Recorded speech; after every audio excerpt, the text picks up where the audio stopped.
The बहुजन आवाज. नमस्कार, मी सदानंद खिल्लारे. आपण पाहतात द बहुजन आवाज. आज आपण उपस्थित आहोत पवित्र दीक्षाभूमीवर आणि आपण माझ्या पाठीमागे पाहू शकता. दीक्षाभूमीवरील हा पवित्र स्तूप आपल्याला दिसत आहे आणि सोबतच माझ्या पाठीमागे आपल्याला शालेय विद्यार्थी दिसत आहे. त्यांच्यासोबत शिक्षक आलेले आहे. शैक्षणिक सहलीवरती ते आलेले आहेत आणि त्यांनी नुकतीच दीक्षाभूमी या पवित्र स्थळाला भेट दिलेली आहे. एकूणच त्यांची ही भेट कशा प्रकारची राहिली, त्यांच्या मनातील भावना काय, ह्या सर्व आपण त्यांच्याकडून विचारून घेऊया. तर आपल्यासोबत सर्व शिक्षक मंडळीसुद्धा उपस्थित आहे आणि शाळेचे मुख्याध्यापकसुद्धा उपस्थित आहे. सर, काय नाव आपलं? माझे नाव आहे दुर्योधन वासुदेव गायधने. कुठली शाळा सर, कुठून आले आपण? आम्ही आलो आहेत भंडारा जिल्ह्यातील लाखनी तालुक्यामधील जिल्हा परिषद उच्च प्राथमिक शाळा किटाडी येथून. बरं, तर हे शैक्षणिक सहल असल्याचं प्राथमिकदृष्ट्या दिसून आलं. तर किती विद्यार्थी घेऊन आपण येथे आला? इथे सर 68 विद्यार्थी घेऊन आलो होतो मी आणि 10 शिक्षक आहोत.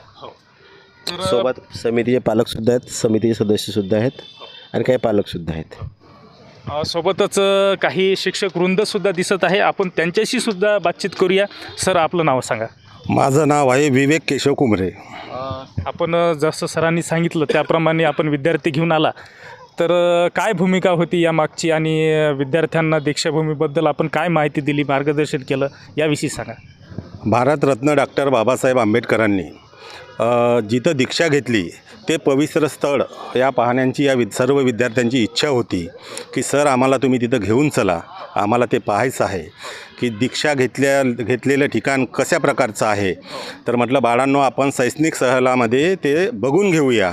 म्हणून आज मी या सर्व मुलांना, सर्व शाळा आणि आमचे सर्व शिक्षक समिती सोबत घेऊन इथं आलो. आम्ही तिथं आतमध्ये गेल्यावर जे बाबासाहेबांचे पोर्ट्रेट लावलेले आहेत किंवा जी माहितीदर्शक तक्ते लावलेली आहेत ती सगळी बघून त्यांचं म्हणजे काय झालं तिथं त्या वेळेला काय होतं आणि त्यांचे ते फोटोकॉपी बघून ती बातमी म्हणजे ती माहिती वाचून मनाला आनंद वाटला. त्यानंतर तिथं त्या पवित्र स्थळाच्या आतमध्ये बसल्यावर मनाला शांती मिळाली. आपण पाहतो आहे की सरांनी सर्व विद्यार्थ्यांना आतील स्तूपामध्ये नेले आणि आतील स्तूपामध्ये जे त्यावेळेचे तत्कालीन छायाचित्र आहे. डॉक्टर बाबासाहेब आंबेडकर यांनी ज्या दिवशी दीक्षा घेतली होती त्या समारंभाचे संपूर्ण छायाचित्र आतमधील भागामध्ये लावलेले आहे. तर त्याबद्दलची संपूर्ण माहिती विद्यार्थ्यांना दिली आणि खरोखरच त्याबद्दलचं कुतूहल किंवा कौतुक विद्यार्थ्यांना असते आणि त्याची माहिती सरांनी दिलेली आपण त्यांच्याशी विचारलं आणि त्यांनीसुद्धा सांगितलेलं आहे. तर या बाळांना समोर या. तुझं नाव काय ताई? माझे नाव आर्या संदीप रोहाळ आहे.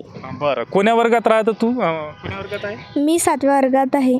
बरं, तर मग आता तुमची शैक्षणिक सहल आलेली आहे. तर कुठे कुठे आज सहलीच्या निमित्ताने तुम्हाला फिरवलं सरांनी? काय मार्गदर्शन केलं?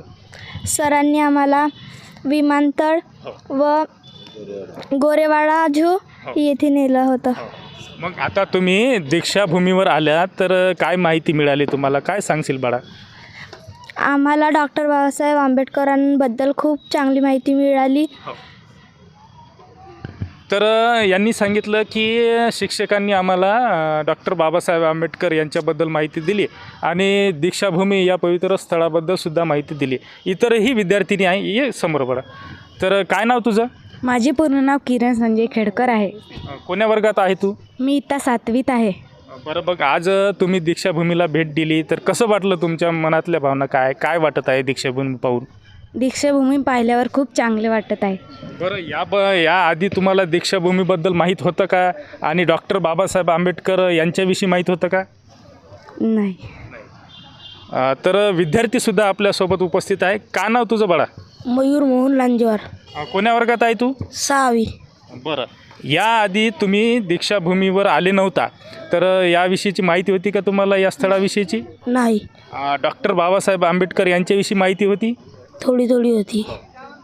तर आता मग हे सर्व विद्यार्थी दीक्षाभूमीवर आलेले आहेत आणि यांनी दीक्षाभूमी पाहिलेली आहे आणि दीक्षाभूमीविषयीची एकूणच माहितीसुद्धा सरांनी यांना या सहलीमध्ये दिलेली आहे आणि विद्यार्थ्यांनीसुद्धा तसं सांगितलेलं आहे आणि यामधून आम्हाला एक चांगल्या प्रकारची माहिती आणि ऊर्जा मिळाली असं सुद्धा यांच्या चेहऱ्यावरून आपल्याला दिसत आहे.